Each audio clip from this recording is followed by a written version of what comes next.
Lifeline अस्पताल में इलाज में लापरवाही का आरोप लगाते हुए परिवार वालों ने किया जमकर हंगामा। यह घटना जामुरिया के लाइफलाइन अस्पताल की है, जहां उत्तर धातका के निवासी साधन पाल को ऑपरेशन के लिए अस्पताल में भर्ती कराया गया था। उनकी बेटी पूजा पाल का आरोप है कि सही तरीके से इलाज न मिलने के कारण उनकी हालत बिगड़ गई। उन्होंने अस्पताल पर लापरवाही का आरोप लगाते हुए यह मांग की कि लाइफलाइन हॉस्पिटल उनके पिता के इलाज का पूरा खर्च उठाए। वहीं अब इस घटना के बाद अन्य मरीज के परिजनों ने भी अस्पताल में आरोप लगाने शुरू कर दिए हैं। कई लोगों का यह आरोप है कि अस्पताल में ठीक ढंग से इलाज नहीं मिल रहा है और मरीजों को अनावश्यक रूप से लंबे समय तक अस्पताल में रखा जा रहा है। तो दूसरी तरफ अस्पताल के जीएम आलोक मित्रा ने इन सभी आरोपों को सिर से खारिज किया।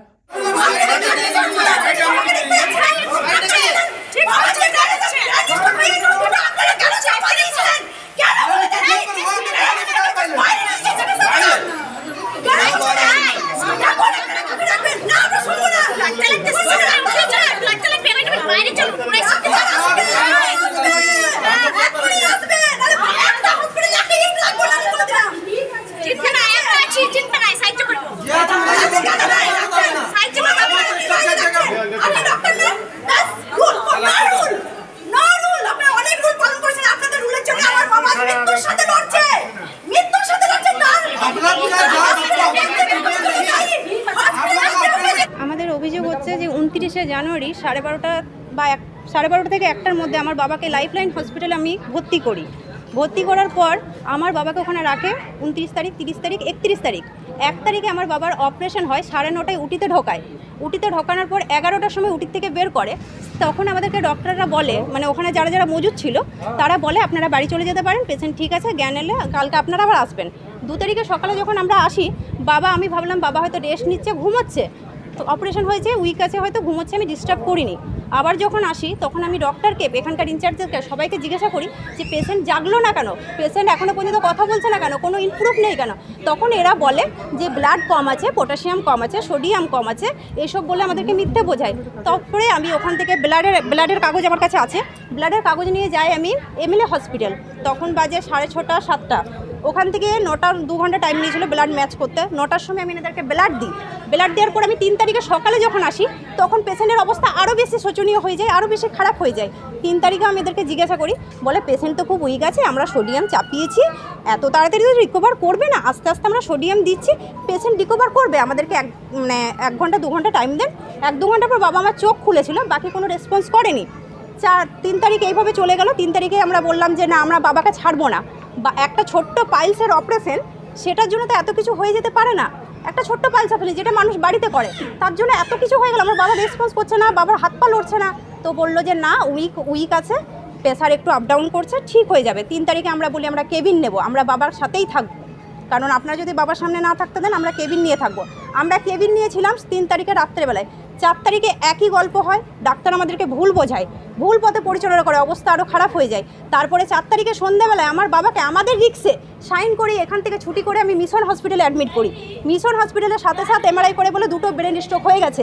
আজ ব্রেন স্ট্রোকে আমার বাবাকে আমি আবার আইকিউসিটিতে ভর্তি করি, সেটা ছিল 5 তারিখ। 4 তারিখে মিশনে ভর্তি করি রাত্রেবেলায়, 5 তারিখে আমরা আইকিউসিটিতে ভর্তি করি।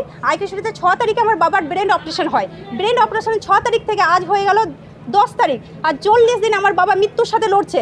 আমাদের অর্থর অবস্থা অত ভালো নেই, আমরা আর পাচ্ছি না চালাতে। আমরা চাইছি বাবার চিকিৎসার খরচা সব কিছুই লাইফলাইন হসপিটাল কর্তৃপক্ষ দায়িত্ব নেবে, কারণ আমাদের সংসার পুরোটা আমার বাবার উপর ডিপেন্ড করতো।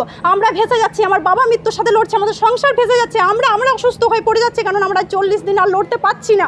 আমাদের কাছে অর্থের অভাব আছে, আমাদের কাছে কিছু টাকা পয়সা নেই। আমি চাই লাইফলাইন হসপিটাল আমার বাবার সমস্ত চিকিৎসার দায়িত্ব নেক, এটাই আমার দাবি। সাধন পাল, উত্তর ধাতকায় থাকি। পূজা পাল, আমি ওনার মেয়ে। পিকে সাউ। কি বলবেন এই বিষয় নিয়ে আপনি?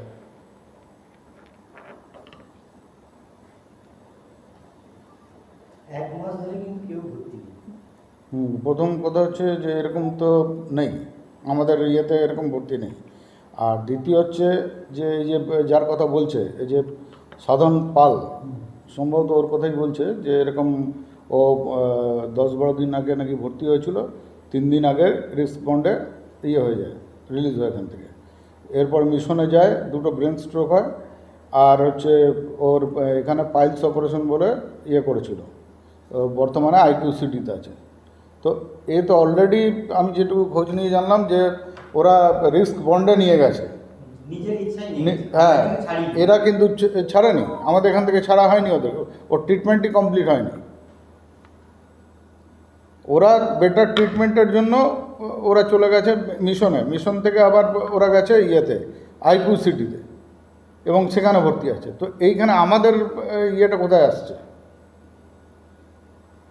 ওরা অভিযোগ করছে সমস্ত যে খরচা বাবার যে মেয়ে অভিযোগ করছে সমস্ত খরচা লাইফ লাইনকেই করতে হবে, ট্রিটমেন্টের ওর বাবা কি কি ট্রিটমেন্ট হচ্ছে ও কাগজটা দিতে হবে। হ্যাঁ, কাগজ তো আমরা দিয়ে দেবো, কিন্তু খরচ আমরা কী করে করবো? এটা তো সম্ভব হবে না।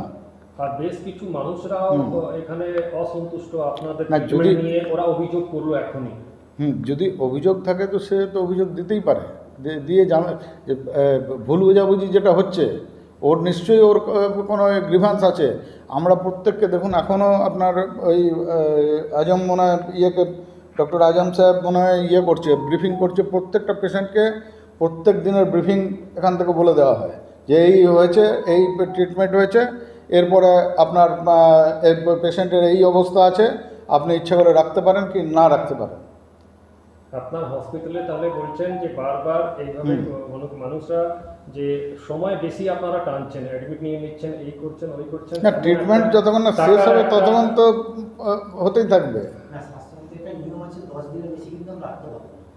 সেক্ষেত্রে কী করে আপনি বেশি দিন টানবে কী করে? আপনার পরিচয়? আমি হচ্ছি অলোক মিত্র, জিএম এখানে।